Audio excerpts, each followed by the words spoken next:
Hello dear students, this is science video assignment number 14 and we were reading chapter number 10, Force, Work and Energy, and today we will complete this chapter.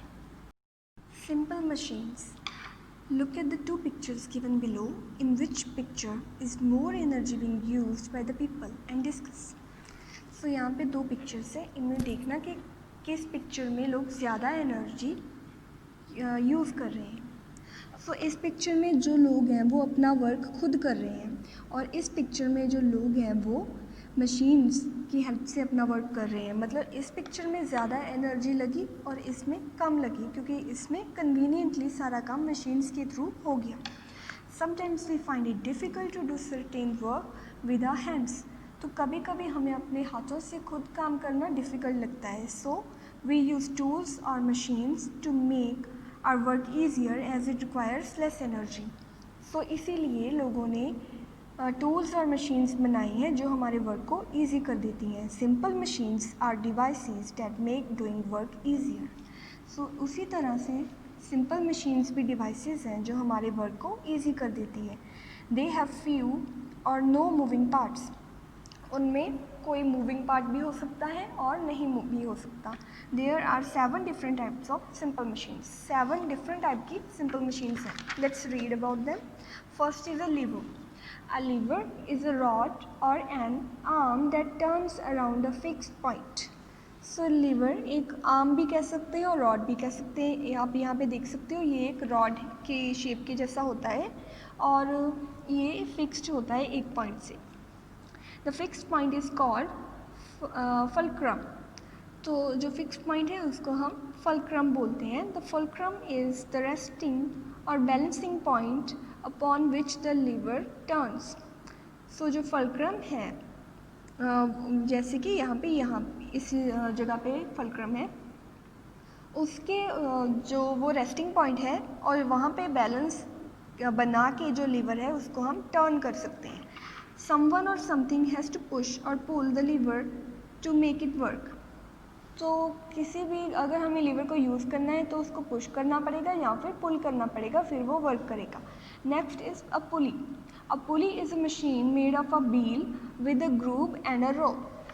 सो जो pulley है वो एक wheel की shape की जैसा होता है जिसको व्हील और रोप की हेल्प से हम बनाते हैं. ये एक पुली है और ये यहाँ पे एक व्हील है और यहाँ पे रोप है. The rope helps to lift heavy objects easily. So rope की हेल्प से हम हैवी ऑब्जेक्ट्स को ईजिली लिफ्ट कर सकते हैं, उठा सकते हैं. Pulley changes the direction of force acting on the body. Pulley किसी भी फोर्स की डायरेक्शन को चेंज कर देता है जो एक बॉडी के ऊपर लग रही होती है. A wheel and axle. The wheel and axle is a kind of lever that moves object across distances. So एक wheel and axle एक ऐसा लीवर है जो लॉन्ग डिस्टेंस के लिए भी हम यूज़ कर सकते हैं. वो हैवी ऑब्जेक्ट्स को ईजिली उठा के हम उसके थ्रू लेके जा सकते हैं. The axle is the rod that is attached to a wheel. So इस वाली रॉड को हम एक्सल बोलते हैं और वो व्हील से अटैच्ड होती है. This let's the wheel turns. और इसी की हेल्प से हम व्हील को टर्न कर सकते हैं, मतलब उसकी डायरेक्शन को चेंज कर सकते हैं. The wheels of a car और bicycle are wheels and axles which allow them to move easily. So wheels जो होते हैं बाइसिकल्स और कार्स में भी होते हैं. क्यों होते हैं? क्योंकि ये ईजिली किसी भी चीज़ को मूव करने में हेल्प करते हैं. Now incline plane. An incline plane is a flat surface that is higher on one end. So incline plane होता क्या है? एक फ्लैट सरफेस होता है जो एक तरफ से थोड़ा ऊंचा उठा होता है और एक तरफ से थोड़ा नीचे होता है. जैसे कि आप यहाँ पे देख सकते हो. You can use this simple machine to move heavy objects to a lower or higher place. इसकी हेल्प से आप किसी भी ऑब्जेक्ट को ऊपर भी लेके जा सकते हो ईजिली और नीचे भी लेके आ सकते हो. When you move objects over an incline plane then you would use less energy or force. तो इसमें क्या फ़ायदा होता है कि हमारी एनर्जी और फोर्स कम लगती है, दस making the work of moving things easier. और इसका क्या मतलब हुआ कि हम ईजीली वर्क कर सकते हैं और चीज़ों को मूव कर सकते हैं. Fifth is a screw. A screw is also a kind of incline plane that travels in a circle around a central point. So एक स्क्रू भी इंक्लाइन प्लेन की तरह ही होता है और ये क्या हम स्क्रू को क्या करते हैं, हम इनको सर्कुलर शेप में घुमाते रहते हैं जब तक कि ये बॉल के अंदर नहीं जाते। A screw can raise weights as in a car jack, or it can press or fasten objects as in furniture. So screw की हेल्प से हम वेट्स को भी राइज कर सकते हैं, जैसे कि कार जैक आपने देखा होगा शायद कि उसकी हेल्प से हम कार को लिफ्ट करके अगर हमें टायर चेंज करना हो तो कर सकते हैं। और ये अगर हम इसको यूज़ करेंगे स्क्रू को तो ये प्रेस और फास्टन भी कर देता है ऑब्जेक्ट्स को, जैसे कि फर्नीचर में।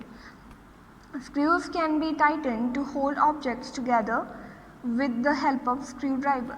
तो स्क्रूज को हम अरेंज करके कोई भी ऑब्जेक्ट्स को आपस में जोड़ भी सकते हैं। Wedge.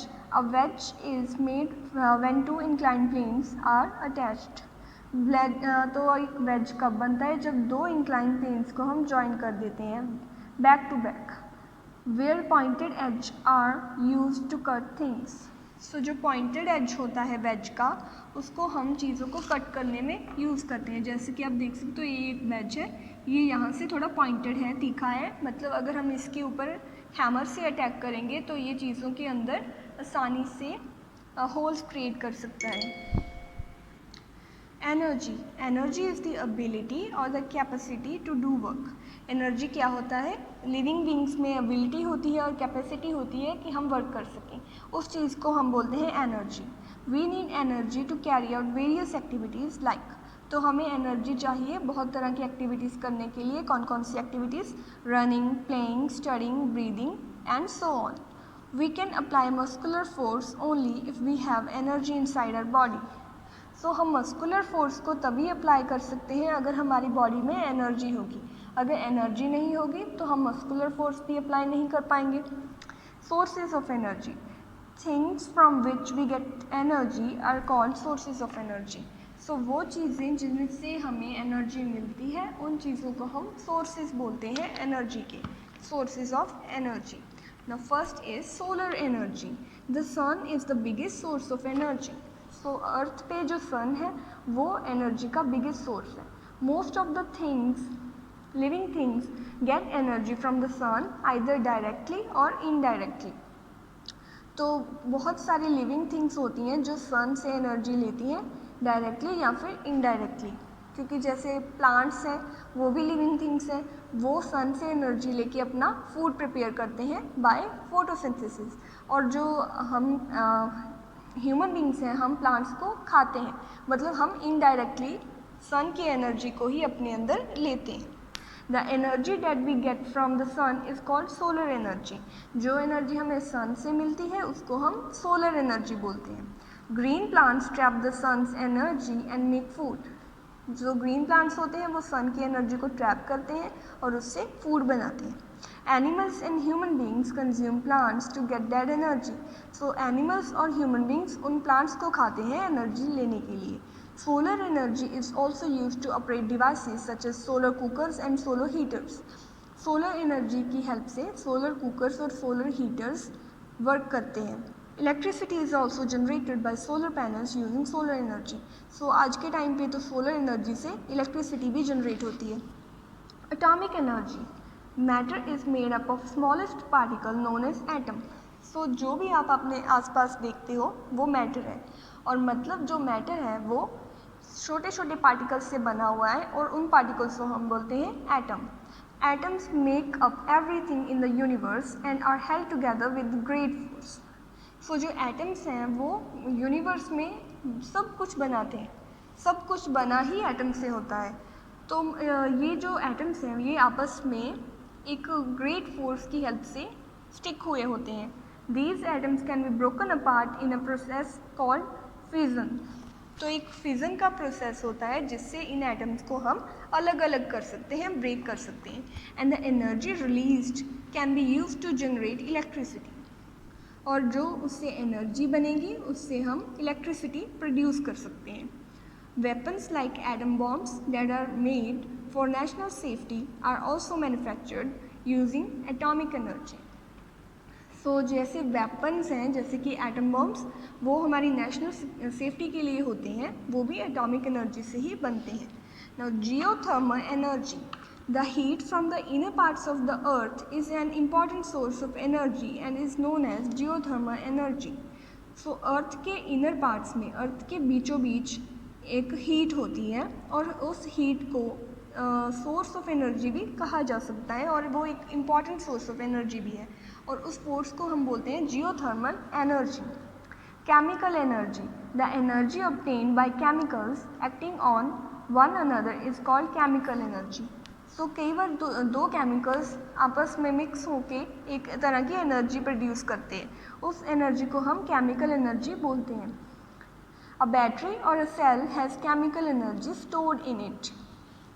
सो जो हमारे रिमोट्स में पड़ने वाले सेल्स हैं और मोबाइल फ़ोन्स में पड़ने वाली बैटरीज हैं वो भी केमिकल एनर्जी से ही बने होते हैं क्योंकि उनके अंदर दो केमिकल्स होते हैं जो एनर्जी प्रोड्यूस करते हैं.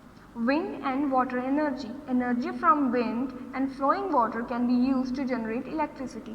अब अगर विंड भी बहुत ज़्यादा ब्लो कर रही हो और वाटर भी बहुत स्पीड से फ्लो कर रहा हो तो उन दोनों को यूज़ करके भी हम इलेक्ट्रिसिटी जनरेट कर सकते हैं. Now energy can change from one form to another. So energy को हम एक फॉर्म से दूसरी फॉर्म में भी चेंज कर सकते हैं. We experience different forms of energy in our daily life and energy can change from one form to another. हम अपनी डेली लाइफ में बहुत अलग अलग तरह की एनर्जीज़ को देखते हैं और फील करते हैं और हम उन एनर्जीज़ को एक फॉर्म से दूसरी फॉर्म में चेंज भी कर सकते हैं. A music player changes electrical energy into sound energy.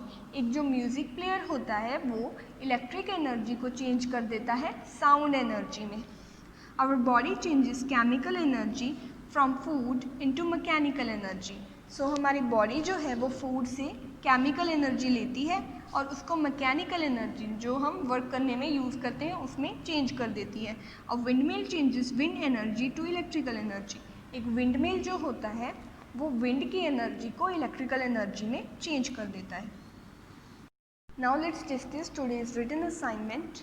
Short answer questions. You must write these questions in your fair notebook. So first is define force. क्या होता है force? Force is a push or pull applied on objects. अगर आप किसी object को push करोगे या पुल करोगे तो वो फोर्स होगा. Name any two types of forces. कोई दो तरह के फोर्सेस लिखने हैं, जो भी आपको याद हो आप वो भी लिख सकते हो और आप लिख सकते हो frictional force and elastic force. Define simple machines. Simple machines are devices that make doing work easier. Simple machines क्या होती हैं? वो वाली डिवाइसेस हैं जो वर्क को करना ईजी बना देती हैं.